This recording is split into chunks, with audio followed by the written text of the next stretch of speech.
그래서 오늘 요한계시록 6장 1절로부터 8절까지 말씀 단락 구분을 먼저 해보면 1절, 2절은 종교계로 인한 재앙, 3절과 4절은 정치로 인한 재앙, 5절과 6절은 경제적인 재앙, 7절과 8절은 자연계에 임한 재앙, 이렇게 제가 네 단락을 나누고 이렇게 제목을 붙여보았습니다. 이것이 1절부터 8절까지 4개 인에 대한 좀 전통적인 해석 방법이고, 많은 목사님들이 이것에 의한 해석을 해서 오늘은 먼저 전통적인 분류에 의한 해석법을 여러분과 말씀을 통해서 나누고자 합니다. 1절부터 8절까지 보기 전에 여러분이 마태복음 24장 5절로부터 8절까지를 같이 보셨으면 좋겠습니다.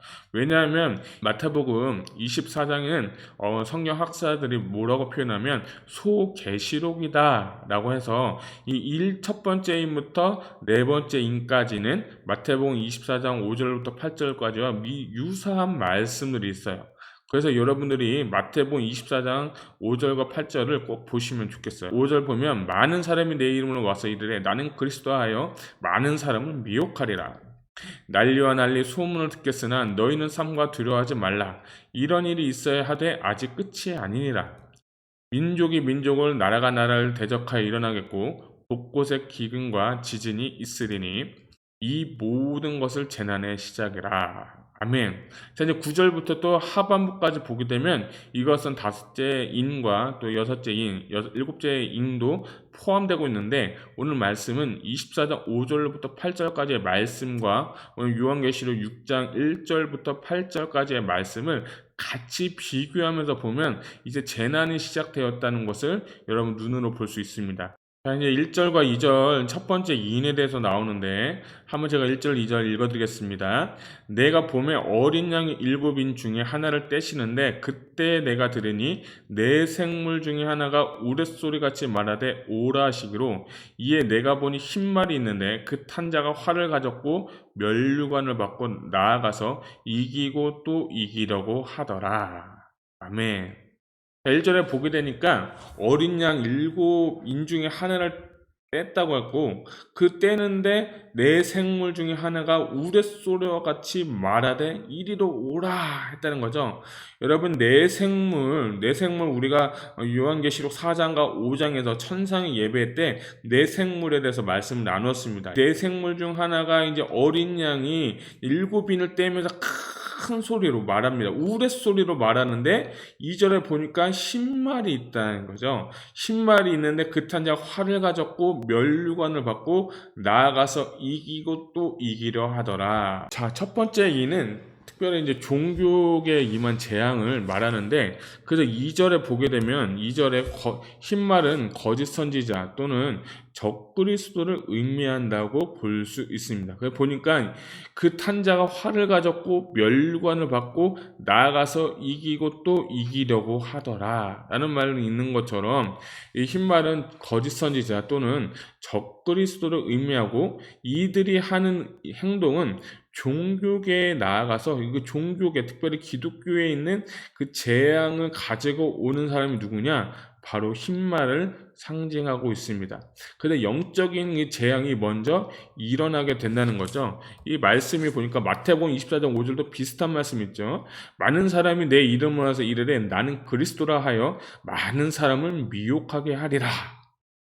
그러니까 첫 번째 인에서 나오는 흰말의 상징은 누구냐면 적그리스도 또는 거짓 선지자, 많은 자들을 미혹해 해가지고 예수님인 것 같이 보이지만 이것을 사람들을 미혹해서 그 사람들의 진리 가운데 가는 게 아니라 진리가 아닌 다른 어떤 종교적인 형식이나 종교적인 프레임에 가두어서 그들은 종교화, 종교인으로 만드는데 급급하고, 또 예를 들면 신천지와 같이 이단 사상들이 나타나서 사람들한테 될 수만 있으면 미혹하게 하는 거예요.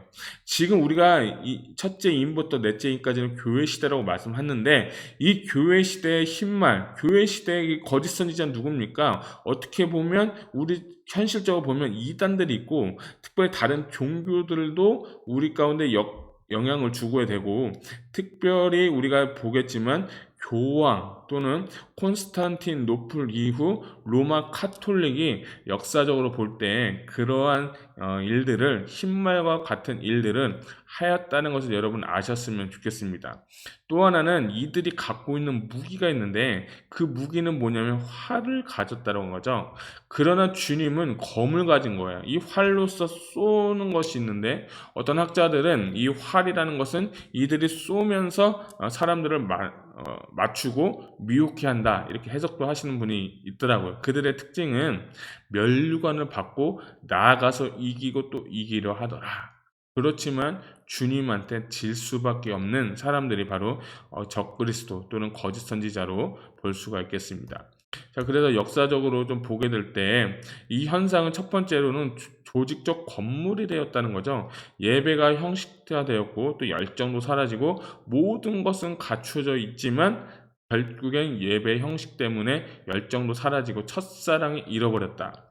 두 번째로는 이들의 특징은 기독교 목사님들, 사제들 굉장한 권한을 가지고 정치적과 연합하면서 기독교가 무척으로 타락한 것을 볼 수가 있습니다. 또 예배도 형식과 정치, 종교가 연합함으로 기독 영성을 잃어버리고 복음의 진리로 잃어버린다.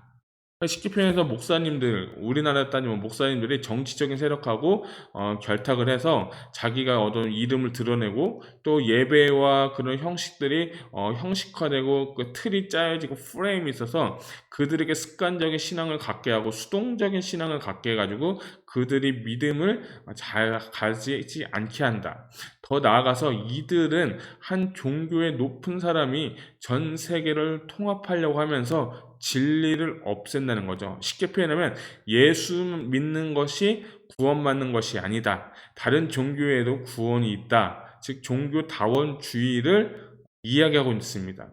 이것은 우리도 분명히 볼 수 있어야 되는데 지금 현재도 종교 통합을 위한 노력들이 있다고 합니다. 뭐 WCC라든지 뭐 다른 이름을 통해서 에큐메니컬 운동 뭐 이런 걸 통해서 종교 다원주의를 이야기하고 다른 곳에도 구원이 있다. 쉽게 표현하면 여러분 산으로 갈 때 산의 정상에 오를 때 여러 방법으로 갈 수 있잖아요. 그런데 주님은 말씀하시죠. 오직 구원의 길은 예수 그리스도밖에 없다는 것을 여러분 꼭 아셨으면 좋겠습니다. 제가 디모데전서 2장 5절 보면 하나님은 한 분이시요 또 하나님과 사람 사이의 중보자도 한 분이시니 곧 사람이신 예수 그리스도라. 아멘.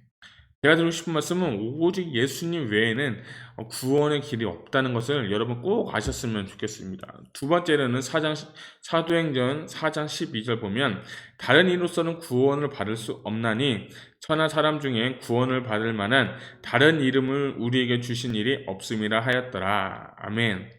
그러니까 여러분 잘 보세요. 사도행전 4장 12절, 디모데전서 2장 5절 보면 오직 예수 그리스도 외에는 다른 구원은 절대 없습니다. 그런데 다른 종교 지도자들이 평화를 가장해서 뭐 같이 서로 사랑해야 한다는 그 유명하에 예배가 같이 드리고 뭐 카톨릭이든지 뭐 다른 종교들 모든 종교들이 같이 연합해서 그들이 예배 드리는 모습들을 전 사진을 본 적이 있는데 이것은 명백하게 종교적 지도자들이 많은 자들을 이제 미혹하게 하고 있는 지금 이 시대에 신말 타고 있는 적그리스도 또는 거짓 선지자들의 역할을 하고 있다. 이런 게 언제 일어나냐? 지금 우리에게 일어나고 있고 교회 시대도 일어나고 있다. 이렇게 보시면 좋겠습니다. 그래서 여러분 중요한 건 여러분의 신앙의 정체성을 확인하셔야 돼요. 1세기 초대교회 성도들도 하나님 안 믿으면 잘 먹고 잘 살고 편하게 살 수 있었지만 그리고 예수님도 섬기고 또 헬라 신전 또 황제도 섬기면서 둘 다 섬기면서 살 수도 있었을 거예요. 아 우리 같이 섬기자. 뭐 어떠냐 예수님도 섬기고 하나님도 섬기고 헬라 신전도 섬기고 황제도 섬기고 그럼 다 잘 먹고 잘 살지 않느냐. 그런데요, 이 주님을 믿는 사람은 정확하게 구분이 되고 아이덴티티가 있어야 돼요. 내가 혹시 죽음을 당할지라도, 경제적인 어려움을 당할지라도 나는 예수 외에는 다른 것을 믿지 아니라. 이러한 정확한 여러분의 믿음과 신앙의 고백이 일어나기를 주님의 이름으로 축복합니다. 자, 이제 두 번째 인을 보겠습니다. 3절과 4절 보게 되면 둘째인을 떼실 때에 내가 들으니 둘째 생물이 말하되 오라 하니 이에 다른 붉은 말이 나오더라. 그 탄자가 허락을 받아서 땅에서 화평을 제하여 버리되 서로 죽이게 하고 또 큰 칼을 가졌더라. 아멘. 자, 여기서 이제 붉은 말은 둘째인의 특징은 뭐냐면 정치로 인한 전쟁을 의미하고 있는 것입니다. 근데 둘째인을 떼서 둘째인을 뜰 때 붉은 말이 나오는데 그 붉은 자가 허락을 받았다고 했죠. 여기서 누구한테 허락을 받았는지를 여러분 잘 보셔야 돼요. 그것은 하나님으로부터 잠시 허락을 받는 거예요. 하나님께서 잠시 악을 허락하신 거예요. 그러니까 세상을 지배하는 것은 돈도 아니고 명예도 아니고 어떤 정치 권력이 아니라 이 모든 근원은 하나님으로부터 허락을 받았다는 거죠. 주님이 말씀하시죠. 참새 한 마리도 하나님께서 허락 없이는 떨어질 수 없다라고 말씀하셨어요. 저는 오늘 이 말씀 보면서 두 번째인의 이 허락이라는 단어가 제 마음에 싹 박혔어요. 왜냐하면 우리가 지금 고통을 당하는 것도 내가 사는 목적도 내가 무엇을 위해 사는지도 하나님께서 허락을 하셔야 되는 거예요. 그러니까 우리가 이 허락받은 자를 두려워하지 말고 허락하신 하나님을 더 인식하고 그분과 교제하면서 살아가야 된다는 것입니다. 그래서 그 자가 허락을 받아서 첫 번째 한 게 뭡니까? 땅에서 화평을 제하여 버리고 서로 죽이게 하고 또 큰 칼을 받았더라. 큰 칼은 뭐예요? 전쟁을 또 의미하는 거죠. 그래서 붉은 말은 전쟁을 또 상징하고 있는 것을 볼 수 있고 또 이 말씀이 25장 7절에 보면 민족이 민족을 나라가 나라를 대적하여 일어나겠고 곳곳에 기근과 지진이 있으리라. 25장 7절만 보게 돼도 민족이 민족을 나라가 나라가 서로 대적해서 전쟁이 일어나겠다. 여러분 이것은 우리가 역사적으로 많이 알고 있습니다.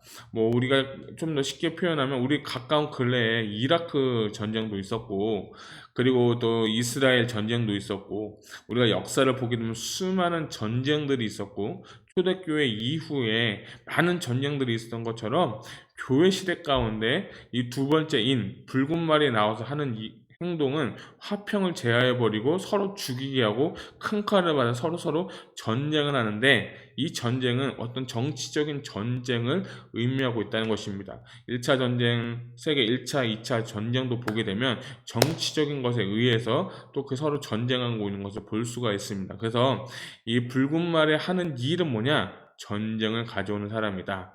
이것을 보시면 좋겠습니다. 이제 세 번째 인을 보게 되면 5절과 6절입니다. 셋째 인을 떼실 때 내가 들으니 셋째 생물이 말하되 오라 하시기로 내가 보니 검은 말이 나오는데 그 탄자가 손에 저울을 가졌더라. 내가 네 생물 사이에서 나는 듯한 음성을 들으니 이르되 한 데나리온에 밀 한 대요 한 데나리온에 보리 석대로다. 또 감람류와 포도주는 해치지 말라 하더라. 아멘. 여기서 이제 셋째인은 경제적인 재앙을 의미하고 있습니다. 우리가 뭐 역사적으로 볼 때 세계 경제 대공황 이런 것도 있었고 또 요즘에 이제 코로나가 있어서 이제 코로나 때문에 많은 뭐 학자들이 경제 대공황보다 더 어려운 시대가 올 것이다. 또 우리 한국으로 따지면 뭐 IMF 시대, 또 6.25 전쟁 이후에 기근과 질병 시대 이런 것을 보면 셋째인의 시대도 교회사 가운데 역사적으로 다 증명이 되고 있습니다. 그래서 이 검은 말은 극심한 기근을 상징합니다. 여러분 둘째 이는 전쟁을 상징한다고 했잖아요. 전쟁 이후에 꼭 나타나는 것이 있는데 그것은 두 가지가 나옵니다. 첫 번째는 질병이 찾아오고 두 번째는 기근이 찾아오게 되는 건데 오늘 먼저는 이 셋째인에서 기근이 온다고 이야기하고 있어요. 즉 극심한 가난이 온다고 얘기하는데 여기서 보게 되면 이제 한 데나리온이 나오죠. 6절에 보니까 한 데나리온이 나오는데 여러분 6절에 한 데나리온은 무엇을 상징하냐면 한 데나리온은 한 남자가 하루 동안 임금을 받을 수 있는 품삯이에요. 뭐 예를 들면 하루에 10만 원, 뭐 하루에 12만 원. 이것이 그 당시에 하루의 품삯인데 그 한 데나리온으로 보리 석대 한 밀 한 대밖에 못 산다는 거죠. 내가 그거밖에 못 사는 거. 돈을 아무리 많이 주어도 한 대 얼마 되지도 않고 보리 석 대밖에 못 산다는 그것은 뭐냐면 돈이 많아도 동물을 살 수가 없다는 거야. 경제적인 표현으로 완벽한 인플레이션이 올라가고 있습니다. 왜? 전쟁이 나서 땅이 황폐해지게 되니까 사람들이 먹을 것이 없는 거예요. 그 먹을 것이 없으니까 돈 주고 살려고 해도 이게 먹을 것이 없으니까 사람들이 엄청나게 어려움을 갖고 있다는 것입니다. 그래서 이 한 데나리온은 사람들이 받을 수 있는 하루의 품삯인데 그걸 가지고도 밀한데도 보울이 석대도 못 살 정도의 가난을 지금 겪고 있다. 감람류와 포도주는 무엇을 의미하느냐? 그것은 해치지 말라고 했는데 감람류와 포도주는 성령을 받은 사람들을 의미하고 또 포도주는 예수님의 보혈을 또 상징하면서 하나님께서 감람류 성령과 정말 예수의 보혈을 받은 자 거듭난 자는 하나님께서 지켜주시겠다는 것을 의미하고 있습니다. 그러니까 환란의 시절이 오고 우리가 경제적인 고통이 오고 또 극심한 그 배고픔이 있을지라도 하나님의 사람들은 반드시 지켜서 보호하신다는 것을 아셨으면 좋겠어요. 열왕기상에 보게 되면 사르밧 과부 얼마나 힘들었습니까? 그치만 선지자 엘리사한테 기름을 공개한 후에 그 기름이 끊이지 아니하였더라. 자, 그래서 이제 그 당시에 역사적으로 보게 되면 11세기에 엄청난 기근이 있었다고 합니다. 그래서 유럽이나 인도의 모든 사람들이 굶어서 죽었는데 1025년에는 이집트에 기근이 있었고 1032년에는 프랑스, 1064년부터 72년은 그 이집트, 1066년은 영국의 기근이 있었고 1097년 팔레스타인 기근에서 50만 명이 죽었고 1097년 프랑스에는 10만 명이 죽었어요. 그래서 이 세 번째 재앙은 11세기에 일어난 사건으로 보는 사람도 있습니다. 이따가 또 보겠지만 이것뿐만 아니라 흑사병이 돌아서 수많은 사람들이 죽었는데 11세기부터 이 기근이 시작됐다는 것을 여러분이 꼭 아셨으면 좋겠어요. 그래서 어쩌면 이것이 우리 삶 가운데도 올 수도 있다는 거예요. 이 말씀을 좀 준비하면서 역사는 반복이 된다고 했는데 그 역사적인 상황을 보면서 우리가 어떻게 준비할 것인가를 여러분은 꼭 아셔야 됩니다.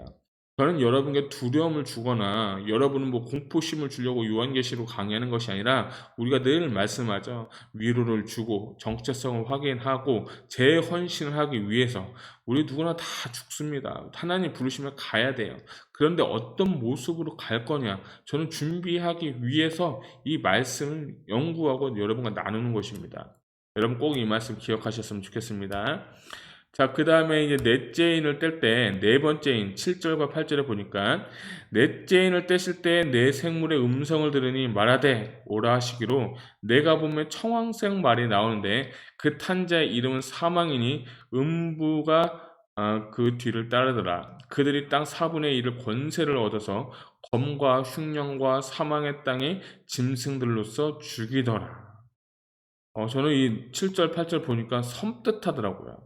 여러분, 그 넷째인의 의미는 자연계에 임하는 재앙을 상징한다고 하는데, 어떻게 보면 첫째인, 둘째인, 셋째인, 넷째인 가면 계속 축적해서 나오는데, 전쟁으로 인해서 기근이 오고, 전쟁에 따른 질병도 이제 나오고, 사망을 또 상징하는데, 여기서 보면 이제 자연계에 임하는 상징을 볼 수 있고, 청황색 말은 죽음, 상징하거나 또 시체를 상징하는 것을 볼 수가 있습니다. 그래서 제가 좀 연구를 좀 해봤는데 그 당시 1340년에 병에 유럽의 흑사병, 검은 죽음이 일어났는데 그 당시 2,500만 명의 사람들이 죽었다고 합니다. 엄청난 많은 사람이죠. 나라마다 차이는 있어도 약 20%에서 80%가 죽었습니다.